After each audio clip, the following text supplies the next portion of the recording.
In this episode of Vault Hunters 118, we run 6 vaults back to back.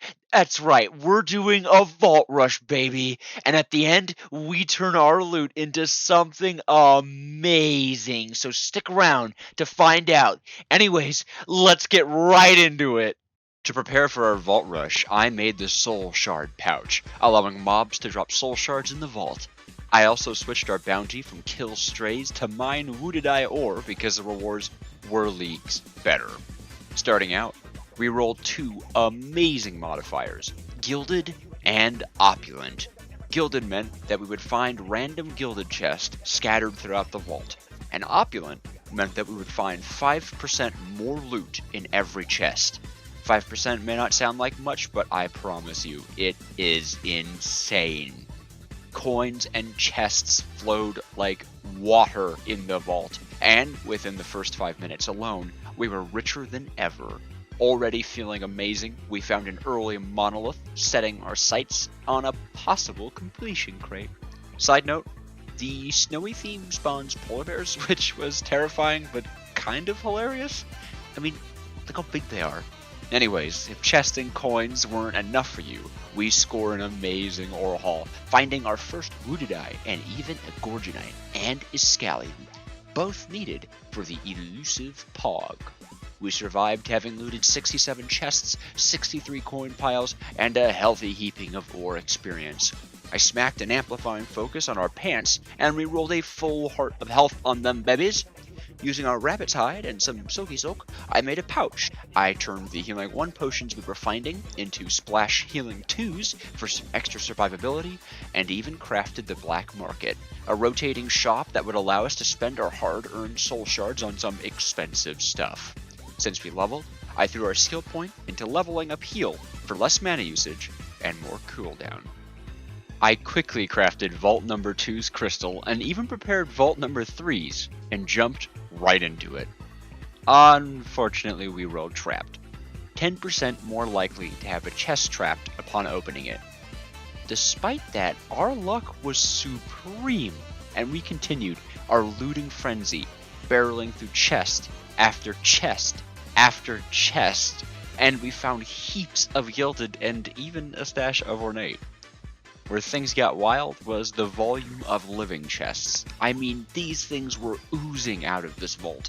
At one point, the entire top floor of a room was populated with only living POIs. Look at this insanity.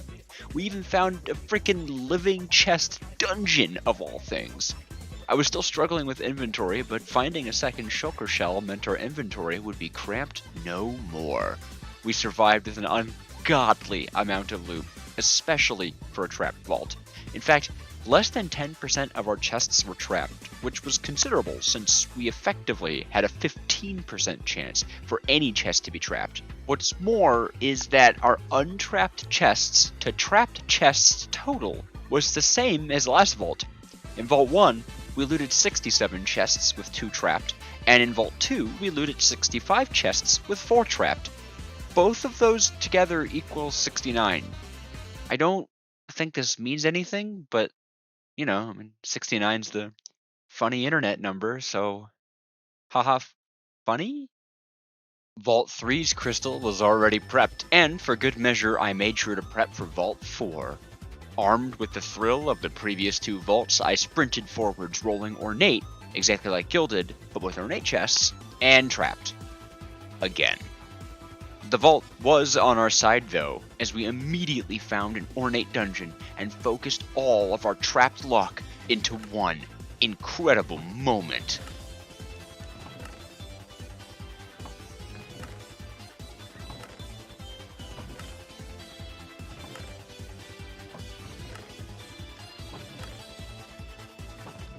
Yeah, out of all those chests, not one was trapped in a trapped vault. Insane! I even found a funny POI containing nothing but an omega wooden chest with a vault diamond. As though this vault couldn't get any better, we found an ore dungeon, which some wounded eye and full of essentials. Beniatite, Larimar, Painite. This was followed immediately by another Gorgonite, and even more essential ores. Already laden with incredible loot, we found an unidentified vault axe in one of the random ornate chests and decided not to risk anything further, surviving the vault and feeling really good about myself. The axe then managed to max roll damage and even rolled cleave range, making it AoE weapon that instantly had it beat the other axe despite the lower damage. I even remembered to craft new shulker boxes and designated one to hold useful items like potions and extra blocks. Right into vault number 4, we rolled opulent, meaning loads of loot to come. First room was an X-mark room that filled my mind with visions of delicious ornate chests, but instead it unloaded a heap of mobs on me. Speaking of mobs, cleave range was a blast to use. Look at that! And the opulent modifier was an amazing boon, and the loot flowed like milk and honey. Rounding the corner and seeing an Omega room probably added a decade to my life expectancy. The paint bucket room has paint buckets full of random chests and paintbrushes covered in delicious coins. We went on a mad looting spree. Just look at this.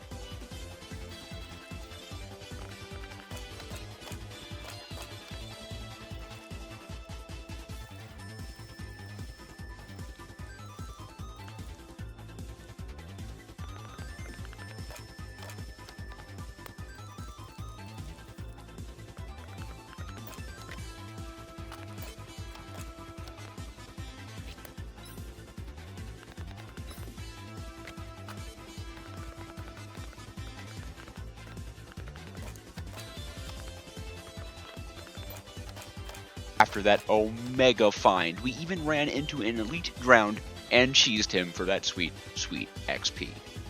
While doing a mob altar, I accidentally unleashed a horde of mobs, but the crossbow cleave combo was just OP.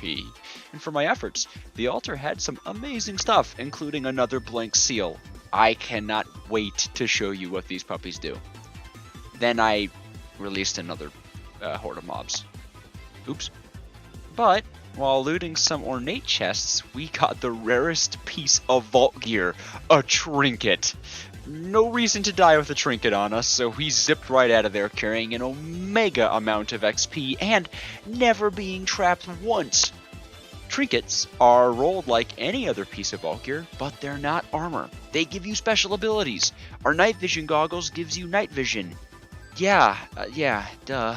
But they have 20 uses, which means they can be brought into only 20 vaults before they break. And we get to wear them in a special little armor slot. Since we leveled, we're investing that right into heal for even less mana usage and more cooldown reduction. In vault number 5, we rolled chunky mobs, plus 20% mob health. A bit of a bummer, but finding another Pog or Ashium was an unbummer. We even scored an early monolith, and then another. With only one monolith left, I vowed to complete this vault. Just like our monoliths, we found not one, but two vault helmets back to back. But I was obsessed with completing the vault, and I ran the timer pretty hard.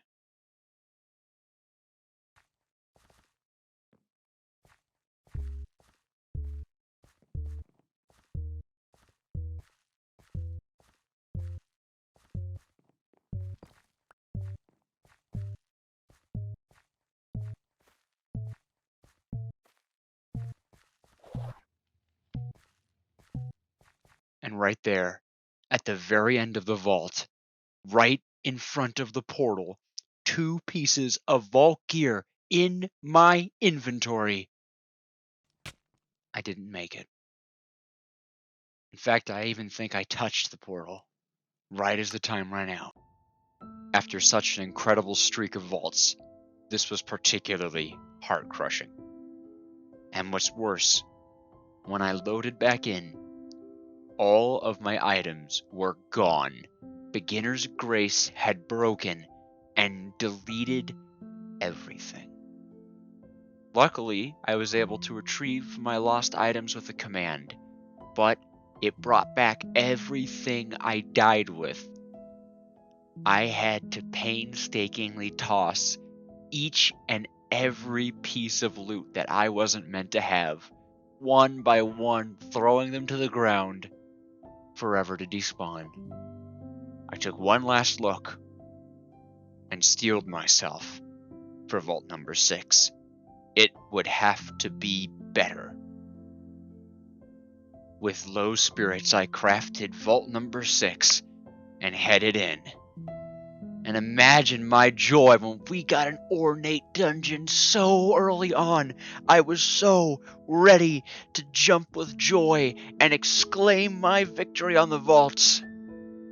But the sad music is still playing.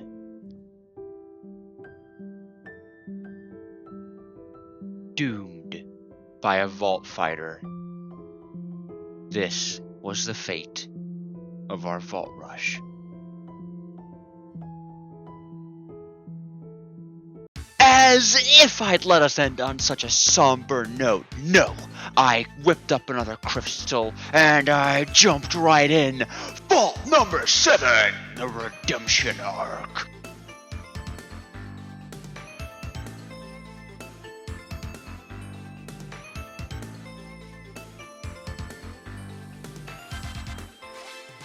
The vault was with us on our journey as I turned the corner and found myself staring into one of the best rooms of the entire game. The Crystal Cavern is full of ores, and this one was packed. This was our redemption!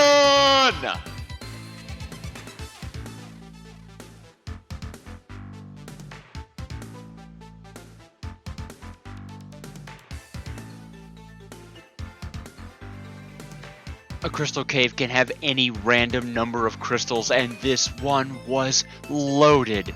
We came out of this room so stinking rich. I mean, we were practically a mine room in our inventory. This was the big break. This was the moment, and with a little extra loot, just one more room, we were gonna be out of this vault, home free, richer than ever. All we had to do was break from the ads? Well, that's rage-inducing. Yep, after all that, we died in the very end. Pretty heartbreaking. But we got so much good loot packed away in both of these chests. For the bottom chest, we had the stuff that we were excited about, but not exactly needing at the moment. Though, more than a stack of chromatic iron, 9 relic booster packs, 36 vault meat, 56 skill essence, 20 catalyst fragments, and 41 driftwood are the huge ones from this loot stash. Omega! Now in the top chest, there's just too many good things to go over. But 14 vault diamonds and all those burger parts, and look at the vault plating. In a massive find.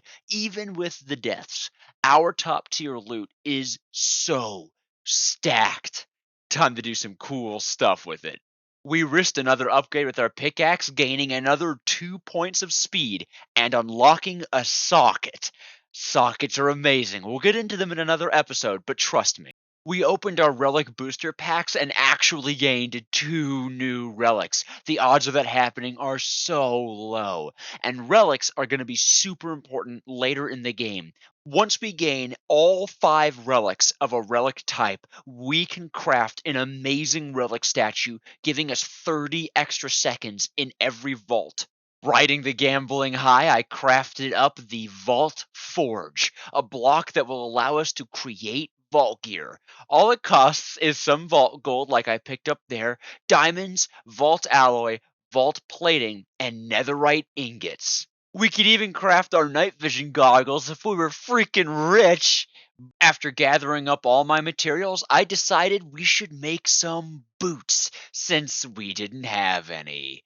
In fact, I decided we should make 2. Even gained a tiny amount of crafting proficiency.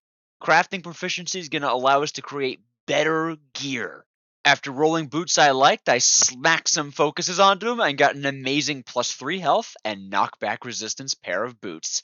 Aw yeah. And finally, the moment you've all been waiting for. Taking 16 Beniatite and turning it into an extraordinary Beniatite, surrounding it in vault diamonds to make a knowledge core, taking all of our knowledge essence and turning them into knowledge shards, and then surrounding the core with the shards, we gain a knowledge star. Each knowledge star gives us a point of knowledge that will allow us to unlock a mod. Well, that is all the time we had for this episode. I hope you all enjoyed, and are you liking the non-live commentary? Well, don't worry, we're back to live commentary, Jojo, for now. Next episode, we'll take care of that knowledge star, and keen-eyed viewers have noticed we only need 2 more knowledge shards to make another full star. So, I'm going to do a vault run off camera and grab ourselves the 16 knowledge essence we need. Comment down below what your favorite vault was, and if you want to see what mod we unlocks, well, stick around to the next episode. Thank you so much for coming down. Please like, comment, and subscribe, and I'll see you all in the next one. Goodbye, everybody!